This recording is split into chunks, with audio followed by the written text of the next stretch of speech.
گیا ہے۔ تو احباب سنیے، آج کی اس عظمت صحابہ و اہل بیت کانفرنس رکھنے کا مقصد آپ تمام احباب کو یہاں پر جمع کرنے کا مقصد اہل حدیث کی دعوت کو بتانا ہے کہ اہل حدیث عظمت صحابہ و اہل بیت کے نام پر کانفرنس کر کے کوئی حق ادا نہیں کر سکتے، بلکہ دعوت اہل حدیث یہ ہے کہ چاہے کائنات سے جتنے چاہے مبلغین بلا لو، ان کی تقریریں شروع کروا دو، مقررین کے گلے خشک ہو سکتے ہیں، ان کی زبان کے لعاب خشک ہو سکتے ہیں، راتوں کی راتیں گزر سکتی ہیں، ٹائم مقررہ ختم ہو سکتا ہے، لیکن صحابہ و اہل بیت کے فضائل اور ان کے خصائص کبھی ختم نہیں ہو سکتے۔ الحمدللہ ثم الحمدللہ، یہ اہل حدیث کی دعوت ہے اور یہ اہل حدیث کی فکر ہے کہ لوگوں، میرے نبی کا ایک ایک صحابی بڑی عظمت والا، بڑی شان والا ہے۔ الصحابۃ کلہم عدول، تمام کے تمام صحابہ عادل بھی ہیں، کامل مومن بھی ہیں، ان کے ایمان میں 1% بھی شک نہیں کیا جا سکتا۔ جو شک کرے گا اس کے حلالی ہونے میں تو شک ہو سکتا ہے، لیکن کسی صحابی کے ایمان میں شک ہو سکتا؟ یہ ہے اہل حدیث کی دعوت۔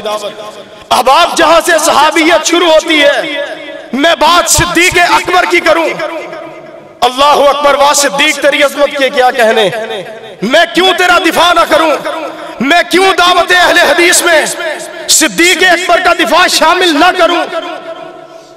صدیق اکبر کا مخاصمہ اور جھگڑا ہو گیا فاروق اعظم کے ساتھ، باتوں باتوں میں تلخ گفتگو ہو گئی۔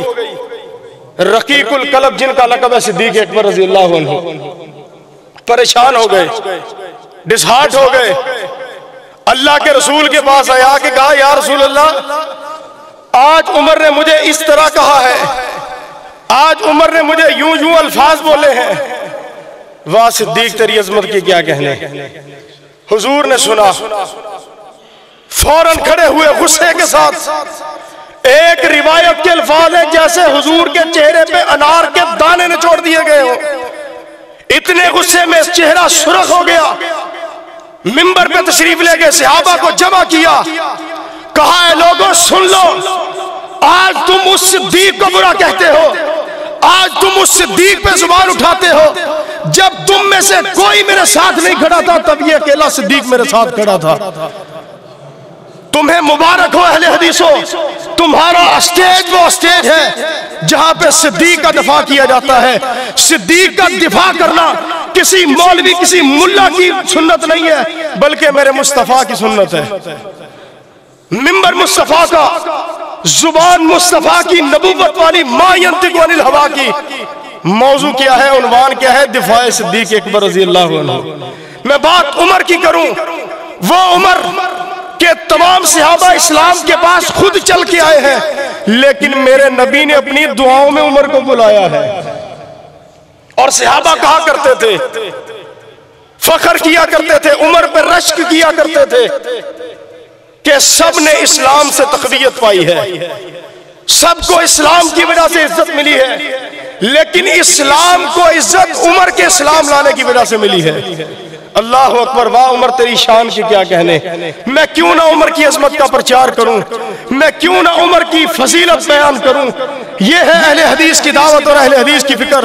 احباب، میں بات عثمان غنی کی کروں۔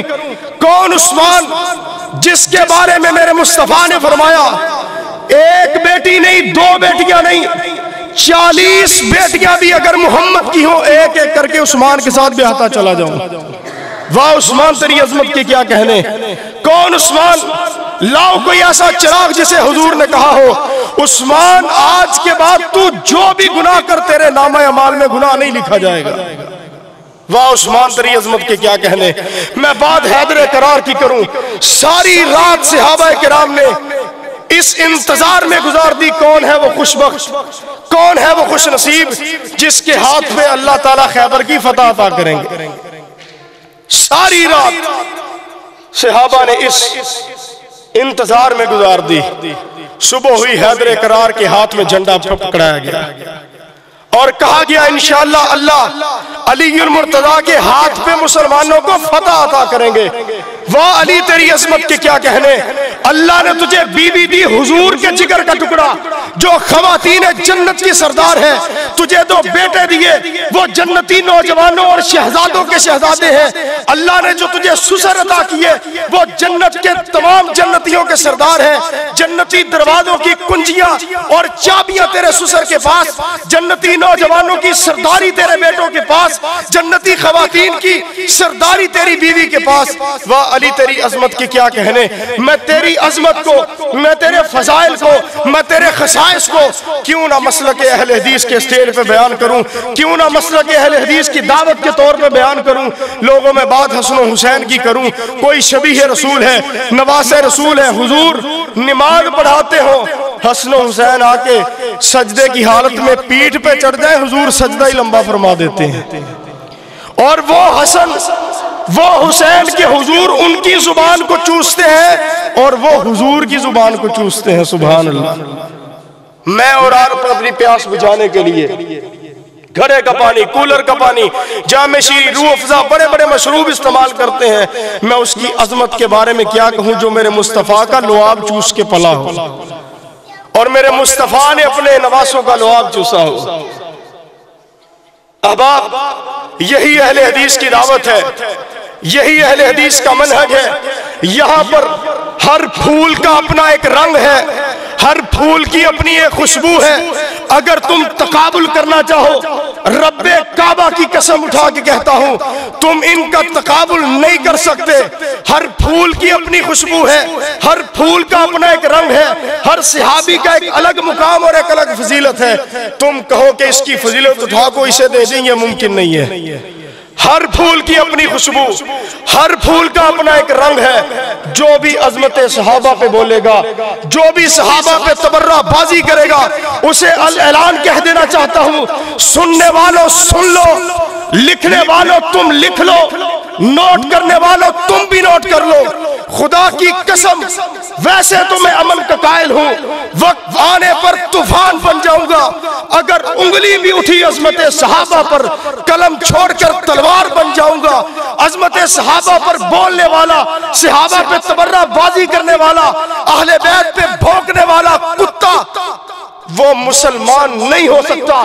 وہ کوئی رافضی ہو، وہ کوئی شیعہ ہو، کچھ بھی ہو، جو کوئی اہل حدیث ہو، بریلوی ہو، اہل سنت ہو، کوئی بھی ہو، صحابہ پہ بولنے والا، صحابہ کے ایمان میں، عمر فاروق کے ایمان میں، صدیق اکبر کے ایمان میں، ذو النورین کے ایمان میں، علی المرتضیٰ کے ایمان میں ذرہ برابر بھی شک کرنے والا، اس کے حلالی ہونے میں تو شک ہو سکتا ہے، صحابہ کے ایمان میں ان کی عظمت میں کسی قسم کا کوئی شک نہیں۔ تو احباب، یہی ہے اہل حدیث کی دعوت، یہی ہے اہل حدیث کی فکر، یہی ہے اہل حدیث کا منہج کہ جو بھی صحابہ پہ بھونکنے کی کوشش کرے گا، انہیں یہ بتا دینا چاہتے ہیں کہ ویسے تو ہم امن کے قائل ہیں، وقت آنے پر طوفان بن سکتے ہیں، اگر انگلی بھی اٹھی عظمت صحابہ پر، قلم چھوڑ کر تلوار بھی پکڑ سکتے ہیں۔ وما علینا الا البلاغ المبین۔